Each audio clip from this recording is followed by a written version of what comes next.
In this video, we will discuss an overview of cross-sections. If you'd like to follow along with this video, please open the file crosssectionoverview.dwg located in the training folder as discussed in the Working with this Dataset video. Cross-sections are used to examine existing and proposed surface elevations as well as objects sampled across an alignment at defined station intervals.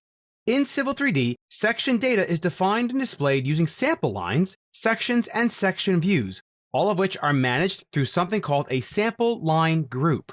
An alignment can have more than one sample line group associated with it, each having a unique set of sample lines and sections.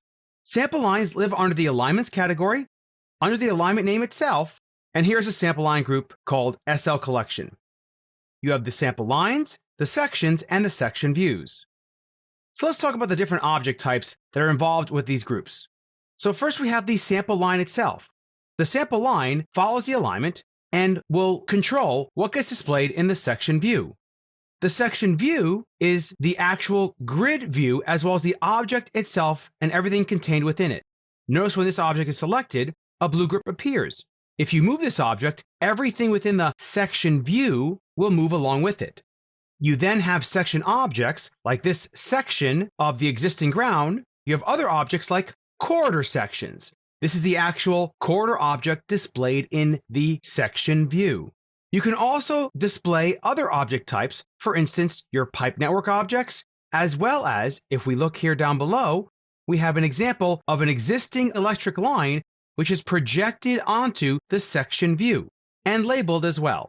Of course, what's great about the sample lines and section view objects, if you change any of these sample lines, it'll resample across the section view that is associated to it, thereby updating everything within the section view. Let's examine the settings and styles associated with all these different object types. In the Settings tab, we first have Sample Lines. The sample line is fairly straightforward and simply controls what gets displayed in the plan view. If we double-click the sample line style, you'll notice that in the Display tab, it's a pretty simple thing of telling Civil 3D what to display in the plan and model views, and of course what layer those objects should go on. You then have the label styles for the sample line, which control what gets displayed on the sample line.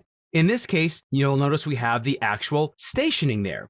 If we change the sample line to a different station, not only will this update the actual section view, but of course it's going to update the station label as well. Then we have the section. Don't forget the section is simply the grade line of the surface you would like to display for it. In here, notice how we have existing and finished ground, as well as a node display.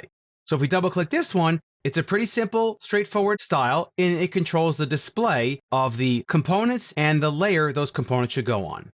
The section view is a little more involved in that it controls, very similar to the profile view, many different aspects of the grid. You can tell it an exaggeration if you'd like one, where you want to clip things, the annotation of the title, and of course, how you want the horizontal and vertical axes to be defined. And then the Display tab controls all of the different subcomponents and what layer those subcomponents should go on to display the section view. There are a few additional styles for plotting your cross-sections. You'll notice this one called Group Plot Styles, which controls how you want the section views to be plotted in an array within your drawing. Later on, we're going to discuss how to actually plot your section views so that you can ready them for a plan set. The label styles are also used to control how you want the labeling to be applied, as well as any band styles that display things such as existing and finished grade elevations and so on.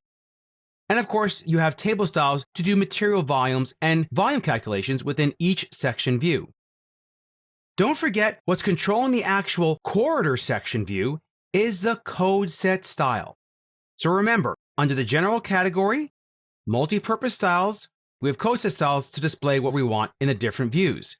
The section view is one of those views, and when you create a sample line group, you apply a code set style to that sample line group, and then it applies it to the corridor section view.